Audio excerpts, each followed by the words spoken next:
ഇന്ന് ജനുവരി 15 മലയാളം സിനിമകളുടെ ഇതുൾപ്പെടെ 5 OTT അപ്ഡേറ്റുകൾ വന്നിരിക്കുകയാണ്. ആദ്യത്തേത് ജോജി ജോർജ് ആദ്യമായിട്ട് സംവിധാനം ചെയ്ത് തിയേറ്ററുകളിലേക്ക് എത്തിയ പണി അപ്ഡേറ്റ് ആണ്.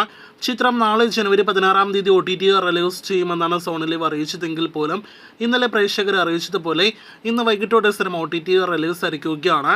സോണി ലിവിലൂടെ വൈകിട്ട് 6 മണിയോടെയാണ് സിനിമ പാനിന്ത്യൻ ഭാഷകളിൽ OTT റിലീസ് ആയിരിക്കുന്നത്. കഴിഞ്ഞ വർഷം തിയേറ്ററുകളിലേക്ക് എത്തിയ സിനിമ മലയാളത്തിലെ വിജയ സിനിമ കൂടിയാണ്. 2024 എന്ന കഴിഞ്ഞ വർഷം തന്നെ തിയേറ്ററുകളിലേക്ക് എത്തിയ കഴിഞ്ഞ വർഷത്തിന്റെ തുടക്കത്തിൽ റിലീസ് ചെയ്ത മലയാളം സിനിമ കൂടിയാണ് രാസ്ത. ഇപ്പോഴത്തെ സിനിമയുടെ OTT പ്രഖ്യാപനം വന്നിരിക്കുകയാണ്. മനോരമ മാക്സിലൂടെ സിനിമയുടെ കമ്മിങ് സൂൺ പോസ്റ്ററാണ് വന്നിരിക്കുന്നത്.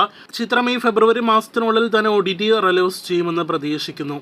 ഇന്ന് ഒരു സിനിമ കൂടി, വിദേശ സിനിമ കൂടി ഡിസ്നി പ്ലസ് ഹോട്ട്സ്റ്റാറിൽ റിലീസ് ആയിരിക്കുകയാണ്. സ്റ്റാർ വാർസിന്റെ അഡ്വഞ്ചർ സിനിമയുടെ പേര് സ്കെൽട്ടൺ ക്രൂ എന്നാണ്. സിനിമ ഇപ്പോഴത്തെ ഡിസ്നി പ്ലസ് ഹോട്ട്സ്റ്റാറിൽ ലഭ്യമാണ്.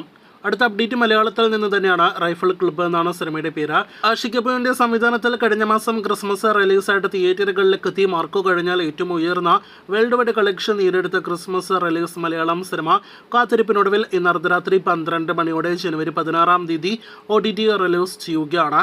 നെറ്റ്ഫ്ലിക്സിലൂടെ റൈഫിൾ ക്ലബ്ബ് മലയാളത്തിന് പുറമെ പാനിന്ത്യൻ ഭാഷകളിൽ ലഭ്യമാകുമെന്ന് പ്രതീക്ഷിക്കുന്നു. 1 മണിക്കൂർ 52 മിനിറ്റാണ് സിനിമയുടെ OTT ദൈർഘ്യം. അയാം കാതലൻ കഴിഞ്ഞ വർഷം നവംബറിൽ തിയേറ്ററുകളിലേക്ക് എത്തിയ നെസ്ലൻ സിനിമയാണ്. ഈ Malayalam cyber crime thriller drama cinema നാളെ അർദ്ധരാത്രി 12 മണിയോടെ ജനുവരി 17 ആയിരിക്കും OTT റിലീസ് ചെയ്യുക. മനോരമ മാക്സ് ആണ് OTT പ്ലാറ്റ്ഫോം. കൂടാതെ ആമസോൺ പ്രൈം ഒപ്പം തന്നെ സിംപ്ലി സൗത്ത് OTT പ്ലാറ്റ്ഫോമുകളിലും റിലീസ് പ്രതീക്ഷിക്കുന്നു.